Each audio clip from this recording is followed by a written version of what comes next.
Au cours d'une rencontre tendue et électrisante, la tentative d'un policier raciste d'intimider une agente noire de la CIA prend une tournure inattendue, lorsque les capacités dissimulées de celle-ci le laissent abasourdi.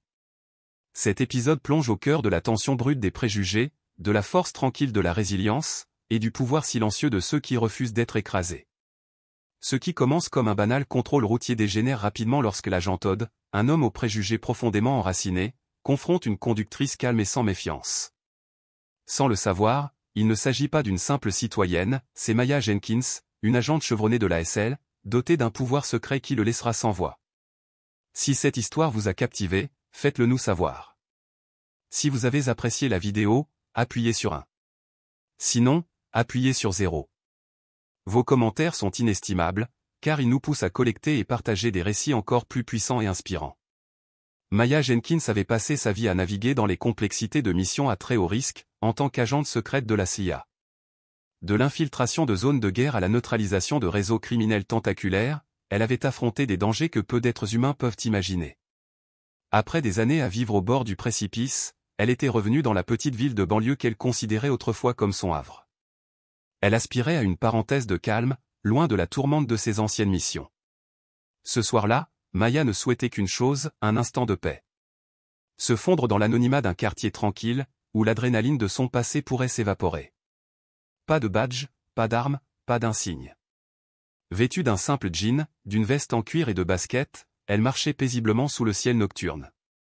Sous son apparence décontractée, Maya restait en alerte. Ses réflexes, forgés par des années dans l'espionnage, la maintenaient attentive au moindre mouvement, au plus léger bruit, à la plus subtile vibration de l'air. La ville semblait paisible. Les lampadaires vacillants diffusaient une lueur douce sur les trottoirs déserts, et le ronronnement occasionnel d'une voiture venait rompre le silence. C'était un endroit où les voisins se saluaient d'un hochement de tête, où les conversations dans les cafés tournaient autour des petites joies de la vie. Et pourtant, Maya avait senti dès son retour que quelque chose clochait. Des regards furtifs, des silences lourds à son entrée dans une pièce, des changements de ton presque imperceptibles. Son intuition était formelle, ici aussi, les préjugés couvaient sous la surface. Ce soir-là, alors qu'elle marchait d'un pas régulier, son souffle calme, une voiture de patrouille s'approcha. À l'intérieur, l'agent Todd roulait, prisonnier de ses frustrations. Une décennie dans la police, coincé dans des patrouilles nocturnes sans éclat, l'avait vidé de ses rêves de grandeur. Ses ambitions brisées avaient laissé place à une amertume sourde. Et cette nuit calme lui semblait une nouvelle occasion d'exercer un semblant de contrôle. Lorsqu'il aperçut Maya, quelque chose en elle le dérangea. Sa démarche assurée, son calme apparent, cette autorité silencieuse qu'elle dégageait. Tout cela déclencha en lui un besoin viscéral d'affirmer sa domination. Il ralentit. Son regard accroché à elle. Elle semblait flotter dans la nuit avec une grâce insaisissable. Cela le contraria profondément, sans qu'il sache vraiment pourquoi. Maya remarqua la voiture. Les phares, la façon dont elle avançait trop lentement, le changement de vitesse. Elle ne paniqua pas. Elle savait observer, attendre. Quand le véhicule s'arrêta à sa hauteur, la vitre descendit, et Todd en sortit, une main posée près de sa ceinture, posture tendue. « Bonsoir », lança-t-il sèchement. Maya se tourna vers lui. Son visage calme, ses yeux attentifs. « Bonsoir, officier. Y a-t-il quelque chose que je puisse faire pour vous ?» Todd la scruta. « Tu vis par ici ?» ?»« Oui », répondit-elle brièvement. Il s'avança, imposant. « C'est une heure étrange pour se promener. La plupart des gens sont déjà rentrés. Je profite simplement du calme, dit-elle. C'est un quartier paisible, je voulais en savourer la tranquillité avant de rentrer. » Le regard de Todd se fit plus dur. Cette zone a eu quelques problèmes récemment. Des effractions, des gens qui traînent où ils n'ont rien à faire. Maya ne broncha pas. Je fais juste une promenade, officier. Je ne cherche aucun problème. Todd ricana froidement. C'est drôle, les ennuis. Ils vous trouvent quand vous vous y attendez le moins. Elle resta imperturbable. Elle avait connu bien pire. Mais elle savait que cet homme était dangereux. Pas parce qu'il était armé, mais parce qu'il était frustré, et en quête d'un exutoire. « Expliquez-moi exactement où vous allez, » demanda-t-il, plus bas, plus menaçant. « Je rentre chez moi, » répondit-elle, d'un ton calme et ferme. C'est tout. Le silence s'abattit sur la rue. L'air semblait peser une tonne. Todd s'approcha davantage. Sa main frôlait maintenant son étui. Maya comprit que cette nuit mettrait son sang-froid à rude épreuve. Ce n'était plus une mission. C'était une bataille entre la peur et le courage. Entre l'injustice et la dignité. Elle fouilla lentement dans sa poche, chaque geste mesuré, calculé. Elle sortit son portefeuille. « Voici ma carte d'identité, dit-elle posément. Todd jeta un coup d'œil à la carte, mais ne la prit pas. Il la fixa. « Qu'est-ce que tu fais vraiment ici ? Tu ne ressembles pas à quelqu'un qui se balade à cette heure. » La mâchoire de Maya se contracta. Elle se souvenait d'autres nuits. D'hommes qui lui avaient pointé une arme au visage. De ceux qui voulaient briser sa volonté. Todd n'était qu'une autre version d'eux. « Je vous l'ai dit, répondit-elle. Je fais une promenade. J'habite ici. » Le sourire de Todd s'étira, carnassier. Il croyait avoir le pouvoir. Mais il ignorait à qui il faisait face. Et cette nuit, Maya allait lui rappeler sans crier, sans frapper qu'elle était infiniment plus forte qu'il ne l'imaginait. « Quartier 1, dit-il, le scepticisme épais dans la voix. Quelle est la vôtre ? Voyons si votre histoire tient la route. » Maya sentit une étincelle d'irritation jaillir en elle, mais elle l'étouffa rapidement. Elle n'allait pas le laisser la manipuler, ni tomber dans le piège d'une dispute inutile. « Je ne vois pas pourquoi c'est nécessaire, » répondit-elle d'un ton ferme et poli. « Je vous ai montré ma carte d'identité. Je n'enfreins aucune loi, et je n'ai rien fait de mal. » Mais Todd n'écoutait pas. Il fit un pas en avant. Sa silhouette massive s'imposa à elle, projetant une ombre presque étouffante. « Tu penses que tu peux juste te promener ici sans répondre à mes questions ? » cracha-t-il, sa voix montant d'un cran, chargée de colère. « J'essaie de garder ce quartier sûr, et des gens comme toi rendent cela difficile. » Les yeux de Maya se plissèrent à peine. Elle connaissait ce ton, ces mots, cette prétendue autorité masquant le préjugé. Elle refusa de se laisser entraîner dans un duel verbal. Pas ce soir. Elle devait garder le contrôle, désamorcer la situation sans lui offrir la moindre ouverture. « Je comprends que vous faites votre travail, » dit-elle calmement, la voix posée. « Mais je vous ai dit la vérité. Je ne suis pas une menace, je ne cause aucun problème. Il n'y a aucune raison pour que cela aille plus loin. » Todd ricana, un son tranchant qui fendit le silence comme une lame. « Tu causes pas de problème ? » répéta-t-il avec un sourire moqueur, le sarcasme dégoulinant de sa voix. C'est exactement ce que dirait quelqu'un qui en cause. Maya sentit la situation lui glisser entre les doigts. Ce n'était pas la vérité que Todd cherchait. Il cherchait une excuse, n'importe laquelle, pour confirmer ce qu'il avait déjà décidé. Et plus elle restait calme, plus cela semblait l'irriter, comme si sa maîtrise l'insultait. « Viens par ici, » ordonna-t-il brusquement, en désignant le bord de la route où sa voiture était garée. « On va avoir une petite conversation, et tu vas répondre correctement à mes questions. » Maya n'hésita qu'un instant, évaluant rapidement les risques. Elle savait qu'elle n'avait rien à se reprocher. Mais elle savait aussi qu'un refus pouvait mettre le feu aux poudres. Elle inspira profondément, et s'avança lentement, ses gestes mesurés, calculés. Todd la suivait de près, observant chacun de ses mouvements comme un prédateur en chasse. Lorsqu'ils atteignirent le véhicule de patrouille, il croisa les bras, campé sur ses jambes comme un juge en robe invisible. « Qu'est-ce qu'il y a dans le sac ?» demanda-t-il en pointant le petit sac à dos sur son épaule. Maya ressentit une tension familière s'installer en elle. Elle garda pourtant une expression neutre. Le sac ne contenait que l'essentiel, une bouteille d'eau, une lampe de poche, quelques objets personnels. Rien de suspect. Mais elle savait que cela n'empêcherait pas Todd de projeter sur elle ses soupçons. « Juste quelques affaires personnelles », répondit-elle simplement, ajustant la sangle du sac. Rien d'extraordinaire. Le sourire de Todd se fit plus narquois. Il avança d'un pas, sa voix devenant dure, glaciale. « Ça te dérange si je jette un œil ?» Ce n'était pas une demande. C'était une menace en robe de velours. Maya sentit un pouls accélérer mais sa voix resta égale, son regard droit. « À moins que vous ayez une raison valable, » dit-elle calmement, « je ne pense pas que ce soit nécessaire. » Le sourire s'effaça du visage de Todd. Il se rapprocha encore, réduisant l'espace, écrasant l'air autour d'elle. « Écoutez, madame, grogna-t-il d'une voix sourde. Je me fiche de ce que vous pensez être nécessaire. Vous êtes dans MON quartier, sous ma surveillance. Et vous allez faire ce que je dis. Compris? Les instincts de Maya se mirent en alerte. La colère et la frustration irradiaient de lui comme une onde prête à exploser. Ce n'était plus un simple contrôle. C'était devenu une épreuve de force. Je comprends, répondit-elle avec prudence. Mais je n'ai rien fait de mal, et je ne transporte rien d'illégal. J'essaie juste de rentrer chez moi. Les yeux de Todd étaient en feu. Sa main descendit lentement vers l'étui de son arme, les doigts caressant la crosse. La menace devint tangible. « Montre-moi le sac », ordonna-t-il. Sa voix n'avait plus de tonalité. Juste de la glace. Le cœur de Maya battait violemment dans sa poitrine, mais elle se força à rester calme. Elle avait été entraînée à cela. Chaque geste devait être pensé, chaque respiration mesurée. Elle commença à faire glisser le sac de son épaule. Mais avant qu'elle n'ait pu faire un autre mouvement, Todd bondit. Il saisit son poignet d'une main, arracha le sac de l'autre. Sa prise était brutale, ses doigts s'enfonçant dans sa peau.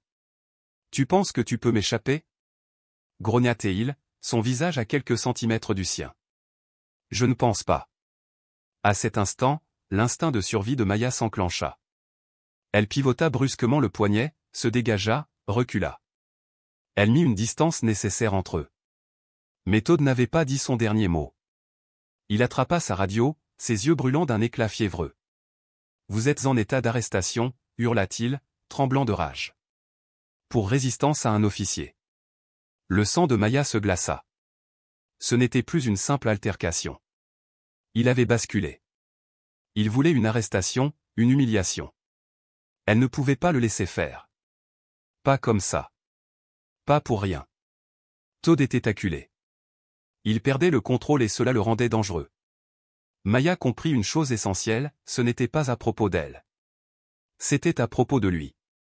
De ses failles, de sa peur, de son ego. Mais cette prise de conscience n'atténuait pas le danger. Elle le rendait plus réel. Un homme comme Todd, blessé dans son autorité, devenait imprévisible. Et l'imprévisibilité, chez quelqu'un qui porte une arme, est l'une des choses les plus redoutables. « Tu crois que t'es maligne » cracha-t-il, s'approchant à nouveau d'un pas menaçant. « Tu crois que tu peux me défier et t'en tirer ? Que ta petite routine va te sauver. » Maya garda son calme. « Vous avez posé la main sur un agent, dit-elle d'une voix coupante. C'est la seule chose qu'ils verront. » Son visage ne laissait rien paraître, mais son esprit bouillonnait.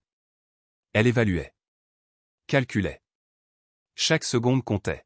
« Non, reprit-elle, d'un ton doux mais résolu. Ce qu'ils verront, c'est une femme qui a suivi la procédure. Une femme qui s'est effacée chaque fois que vous avez essayé de faire monter la tension. Ce qu'ils verront, c'est votre radio toujours allumée. Votre matraque sur le sol. Et vous, sans autre blessure que votre orgueil. » Elle ajusta discrètement son appui au sol. Prête à réagir. Sa formation lui avait appris la retenue, l'équilibre entre force et maîtrise. Pas de vengeance. Juste du contrôle. Les sirènes approchaient. Leurs cris résonnaient, perçant la nuit, peignant les murs de rouge et de bleu. Maya perçut le changement dans le corps de Todd. Il se raidit. Dans ses yeux, elle vit l'éveil de la peur. La réalisation que cette fois, il était allé trop loin. Mais même alors, il refusa de lâcher prise. Il s'accrocha à son illusion de puissance comme un naufragé à une planche. « Tu as fini » marmonna-t-il. Mais le venin avait disparu. Il restait juste une fatigue désespérée. Maya inspira profondément. La tempête n'était pas finie, mais elle sentait que le moment basculait. « Je vais me lever » dit-elle fermement. « Je garde mes mains bien visibles. Je vous suggère de rester au sol et de ne pas bouger. Parce que si vous faites un geste de plus, c'est votre sergent que vous devrez convaincre, de pourquoi vous avez mis en danger tous les policiers dans cette rue. » Une voiture de patrouille freina derrière elle. Les portières s'ouvrirent d'un claquement sec. Maya leva lentement les mains, paumes tournées vers l'extérieur, reculant sans quitter Todd des yeux. Deux officiers s'approchèrent avec prudence. Arme au fourreau, main prête à dégainer. « Qu'est-ce qui se passe ici » aboya l'un d'eux. Maya ne broncha pas. « Je m'appelle Maya Jordan. » Agent de terrain de la CIA. Ma carte d'identité est dans ma poche arrière gauche. Cet agent a initié une agression physique lors d'un contrôle non autorisé.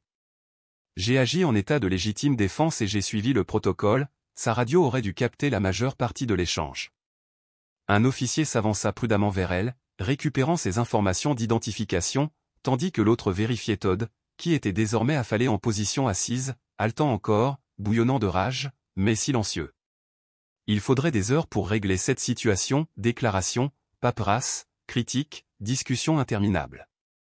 Mais à ce moment-là, Maya avait fait exactement ce pourquoi elle avait été formée, survivre avec discipline, désamorcer la crise avec clarté, rester ferme entre chaos et contrôle.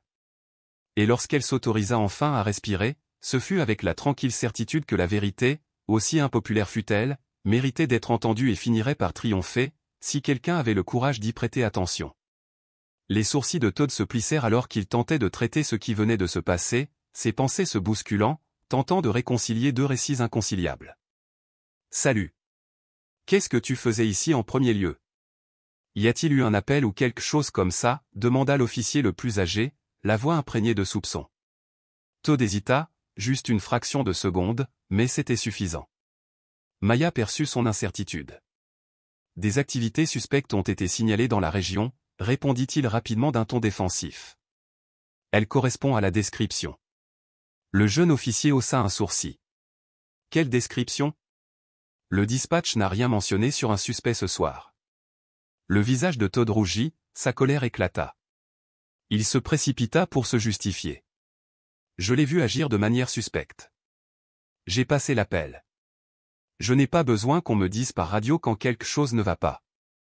Maya saisit l'instant, sa voix ferme, inébranlable, mais empreinte d'autorité. Il m'a prise pour cible sans raison.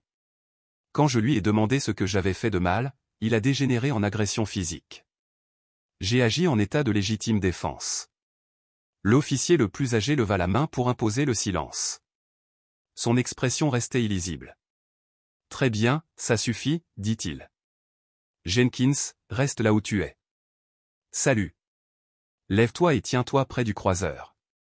Todd lança à Maya un regard venimeux en se levant en titubant, époussetant rageusement la saleté de son uniforme. L'essence de Maya demeurait en état d'alerte. Elle observait chacun de ses mouvements, pleinement consciente de la dynamique changeante.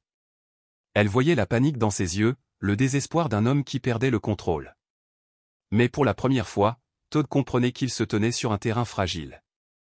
L'officier le plus âgé sortit sa radio, demanda calmement des informations supplémentaires, tandis que le jeune officier s'approchait de Maya avec prudence. Sa posture était moins tendue mais restait vigilante. « Madame, dit-il, son ton désormais mesuré, avez-vous une pièce d'identité » Maya acquiesça, ses gestes lents, délibérés. Elle chercha dans sa poche. « Oui, je suis prête à coopérer pleinement. » Elle tendit sa carte. Les yeux de l'officier s'écarquillèrent. « Sia » murmura-t-il, abasourdi. « Vous êtes à l'agence » Maya hocha la tête, une inclinaison simple mais sûre. « Je le suis.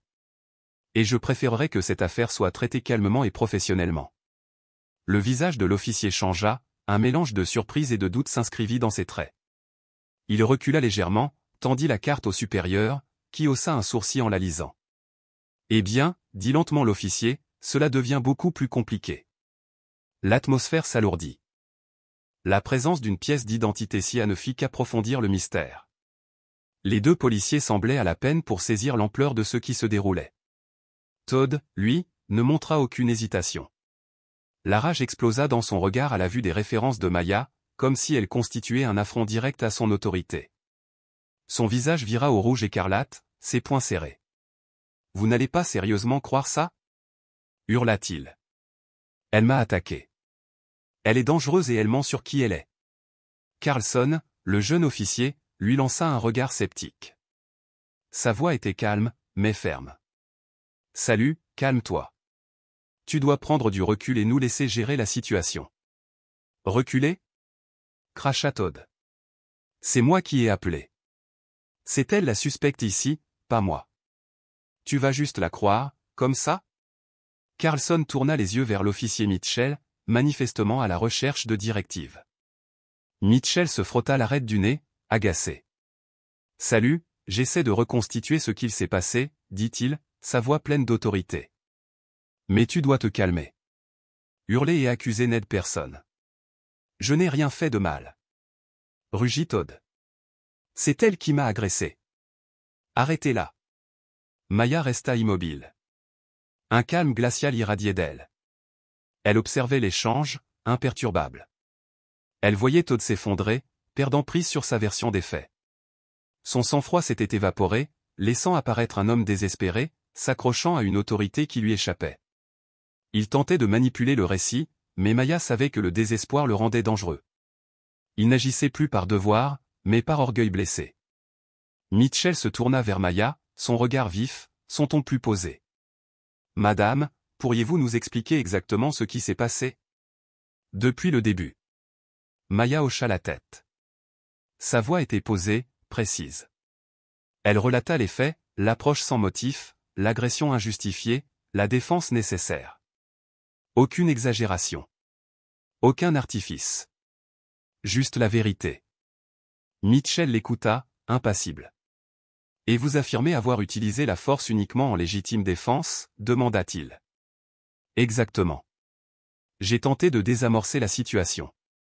Ce n'est que lorsqu'il est devenu physiquement agressif que j'ai réagi. » Mitchell garda le silence, scrutant Maya, puis se tourna vers Todd. « Salut, as-tu quelque chose à ajouter ?» Le visage de Todd se tordit de fureur. Il tenta de reprendre le contrôle. « Elle m'a attaqué !» cria-t-il. « Je l'ai approchée car elle avait un comportement suspect, et elle a résisté tout de suite. » Mitchell leva la main. « Assez, dit-il sèchement. J'en ai assez entendu. » Todd rougit d'indignation, mais resta silencieux, contraint par le ton implacable de Mitchell. Carlson intervint. « Monsieur, il est peut-être temps d'appeler le commandant de garde. Cette affaire dépasse notre niveau. » Mitchell acquiesça. « Carlson, passe l'appel. » Il se tourna vers Maya. « En attendant, madame, restez ici. Nous devons vérifier vos informations et recueillir une déclaration complète. » « Bien sûr, » répondit-elle sans surprise.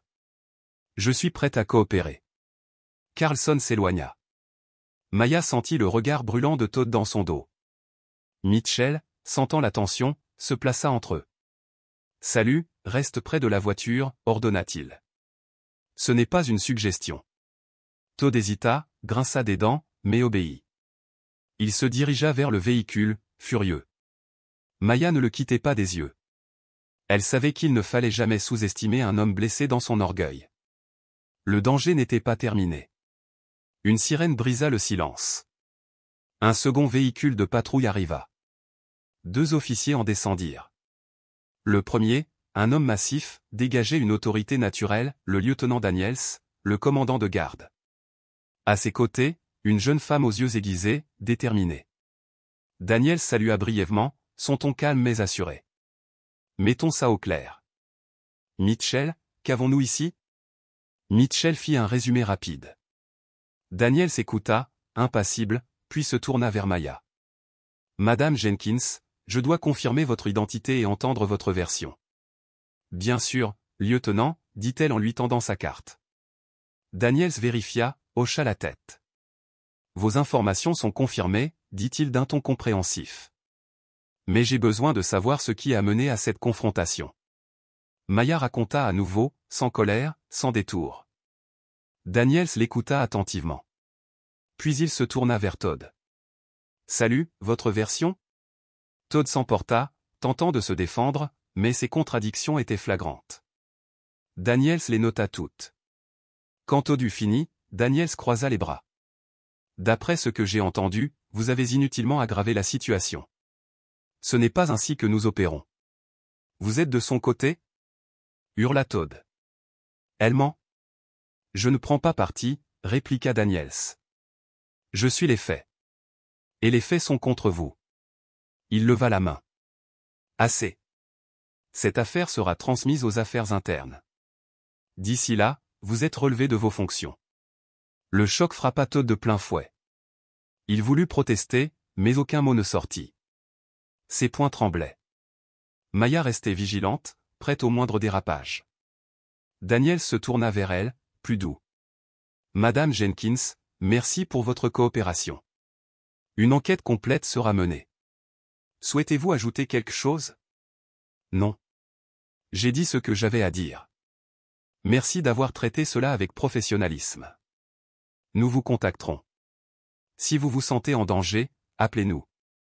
Les officiers se dispersèrent. Todd resta figé, consumé par une rage sourde. Maya refusa de regarder en arrière. Elle avait gagné. Pas par force, mais par vérité et maîtrise. Ironiquement, elle, entraînée à neutraliser des menaces à l'étranger, devait maintenant lutter contre l'injustice dans son propre pays. Elle verrouilla son téléphone et se leva. Par la fenêtre, le calme était revenu. Mais ce n'était pas fini. Des hommes comme Todd ne renoncent pas facilement. Déchus, ils deviennent souvent plus dangereux. Mais elle était prête. Pour des femmes comme Maya, la justice n'était pas un chapitre. C'était toute l'histoire.